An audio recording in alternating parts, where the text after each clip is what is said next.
So I wonder if you've noticed that this administration will file some sort of charge against someone or decide, make a decision against someone. The defendant, the person being charged or whatever, files a suit against the government. They win, the defendant wins. And so what does the government do?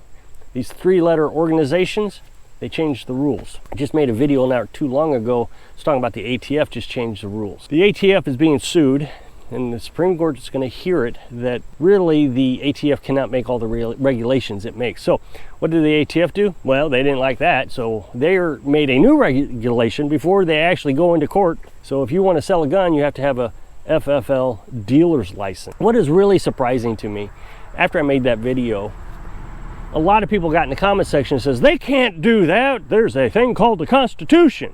Well, okay, they can't do it, but they do it. And that's what a lot of people don't seem to understand is you may think you have rights in this country. You may think that you're free in this country and that there's this document that clearly states that you're free, but then we go ahead and elect people who say, nope, that ain't true. And so they take these rights away from you. I mean, they can't do that. That's not a law. Congress can make laws, but the ATF and the other three-letter organizations can't make laws or regulations. Well, too bad. You can go to the same jail for the ATF regulations as you can as Congress laws. And then people say, well, I'll just sue them, or you should sue them. It's never I should sue them. It's always, you should sue them. Well, I'm glad you think I'm rich. That's how they get around all this stuff, is they try very hard to use tax dollars so they can drain your pocketbooks. They're hoping you won't sue. And if you do sue, that's no big deal. We got plenty of money. We'll just make a new regulation and eventually people will stop suing because it just costs too dang much. Most defendants end up pleading to a lesser charge because they can't afford the legal defense that they need. And yeah, you can have one appointed to you, a lawyer, but those lawyers aren't really going to give you a solid legal defense. Being on YouTube gives me a unique perspective on things because I get to watch the comment section and the different takes on the different things. I mean, some people absolutely love the ATF. Think the ATF is doing a fantastic job. So as you know, Carolyn and I live off grid. We've got a little tiny house, solar panels. We have a well. It's a very old well. I've worked very hard to get it fixed. And that's a kind of an interesting point. I have a commenter, or a series of commenters. I've talked about this a lot. And this person or group of people claim to be a retired code enforcement. Now, the reason I don't know if it's one person or multiple people is I block them in the comment section, but they come back and say the same thing. I'm a retired code enforcement. Well, you can make new accounts on YouTube, hundreds of them. And so I suspect if it's one person, they've made hundreds of accounts and they just keep coming back with a different account, tell me about their code enforcement knowledge. Or if it's multiple people, and that means there's a YouTuber out there who's criticized my well and told his minions to go out and attack me.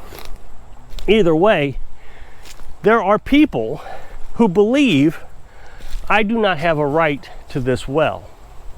So they're going to do whatever they can to make sure that the regulations, the laws, fit their criteria. But they will be the first people to scream foul if they feel like they're being treated unfairly. You know, we can blame the politicians all we want, but in the end, it's us. We keep electing these politicians. We know what they're going to do, and then we get mad when they do it. Politicians don't look at individual groups and say, okay, that's fair for this group and that's not fair for this group. No, they're just going to go after everybody eventually. People don't seem to understand that, and I'm not going to convince them in this video. So like I was saying, we live off grid. We live with 1,200 watts of solar panels. A bit cloudy today, but we're still getting a charge. I've improved my system significantly. You'll see this mess here. I need to mention it because somebody will complain. But we're tearing down this old truck camper, making some progress. I didn't do anything on it yesterday. Carolyn got sick, so I'm trying to make sure that she's staying healthy. So now we're running all our appliances and well and a little coffee maker to make hot water off the solar panels, even on cloudy days. This was never the case.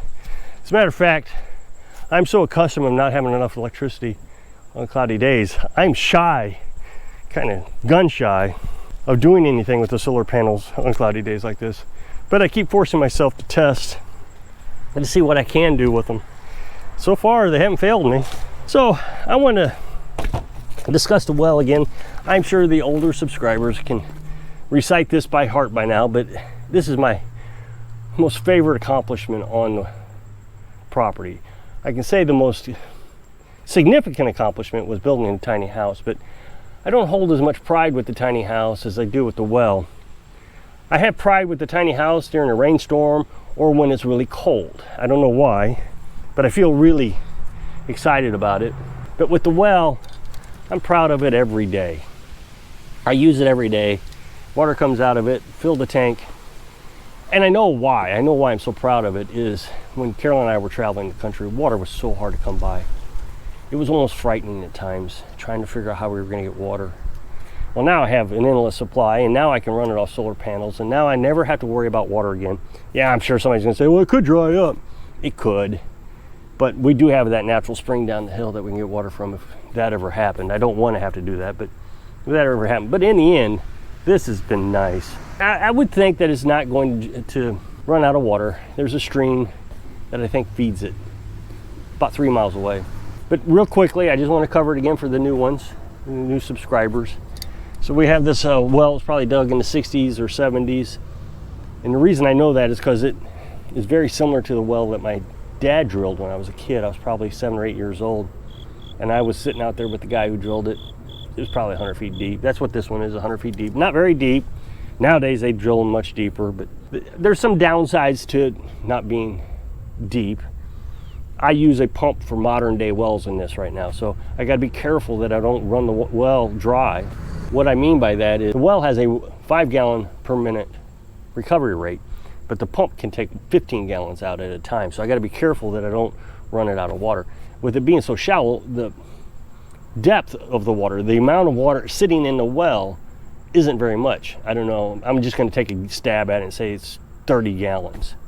So it doesn't take much to 2 minutes with this pump to pump it out. So I just kind of regulate it down with this valve here, and I got to be careful that I don't get the pump too hot by doing that. But in the end, there's water coming out of it. I have never tested this well. Oh, that's not true. I did buy one of those testing by at Home Depot, but I've never had it officially tested. So I'm sure there's some contaminants in it. I do shock the well once a year. Well, I used to, I don't anymore. Half truths. I don't mean to be telling half truths. Shock the well means you put bleach down in it, you let it sit for 24 hours, you pump the water out of it.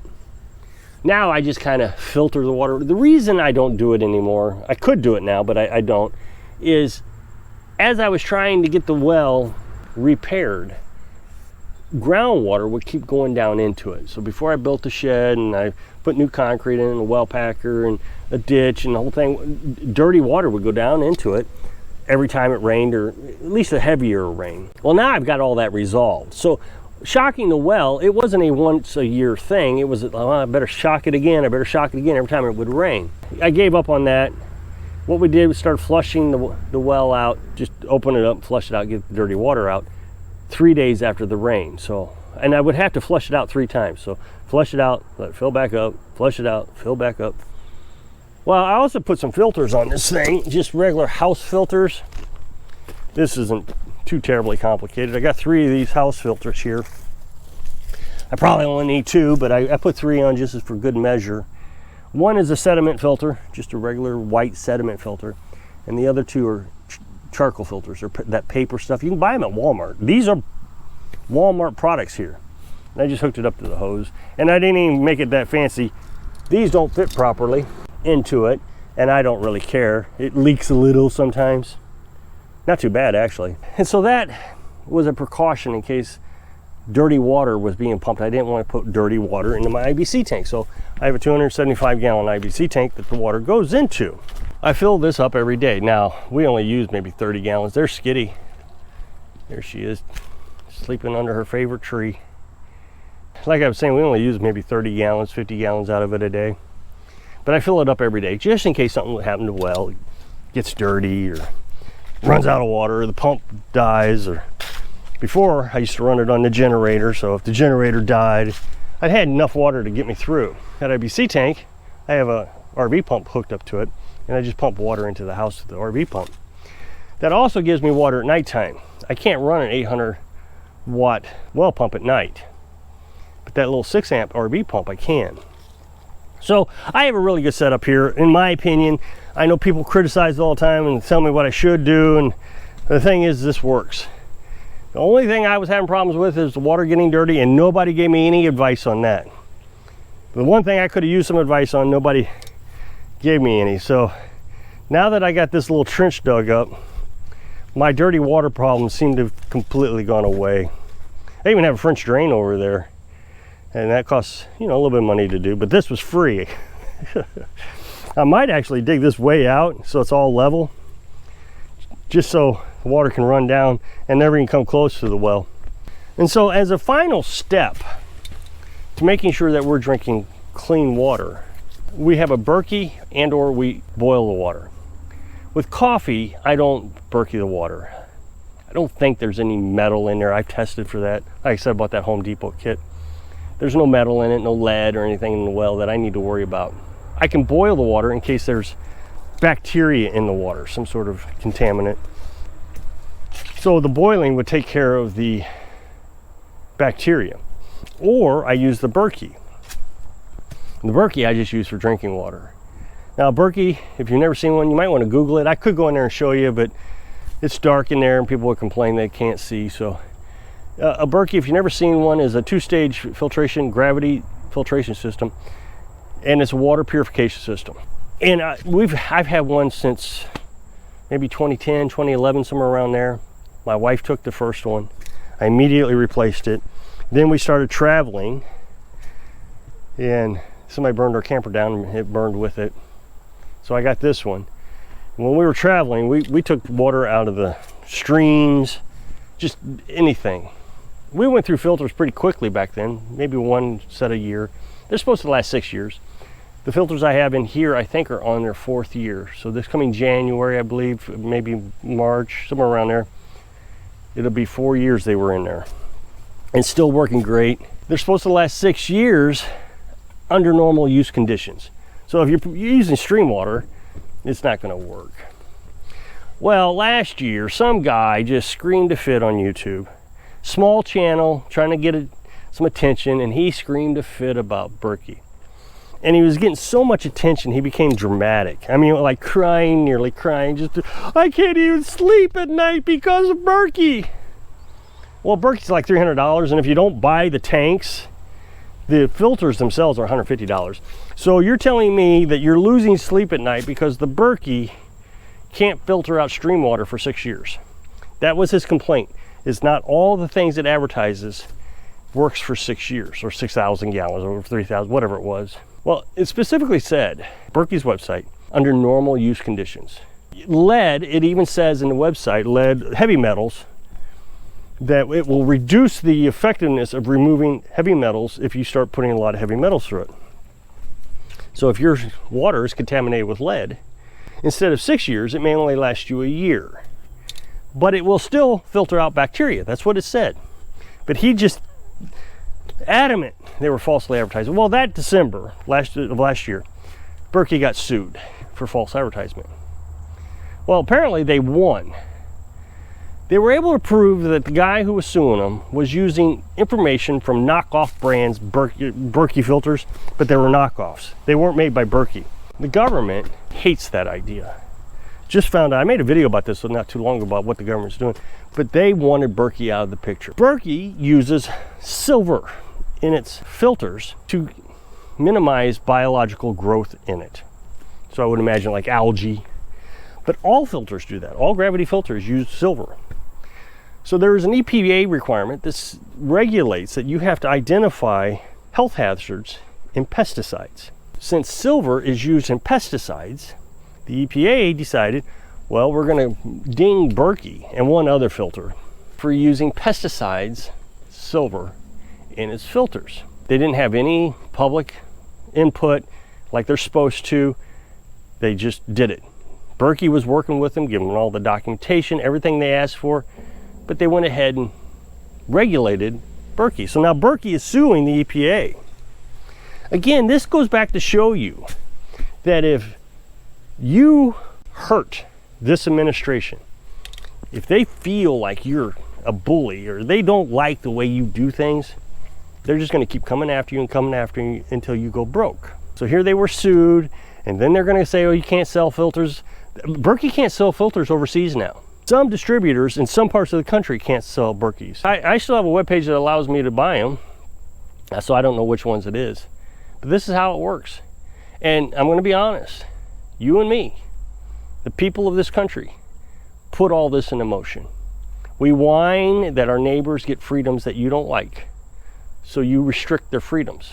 And then when they come after you, then we get mad. So if you'll click this up next box, it'll take you to that video where I was talking about the ATF. So I hope I can inspire you to mind your own business so you can live your dreams. Thanks for watching.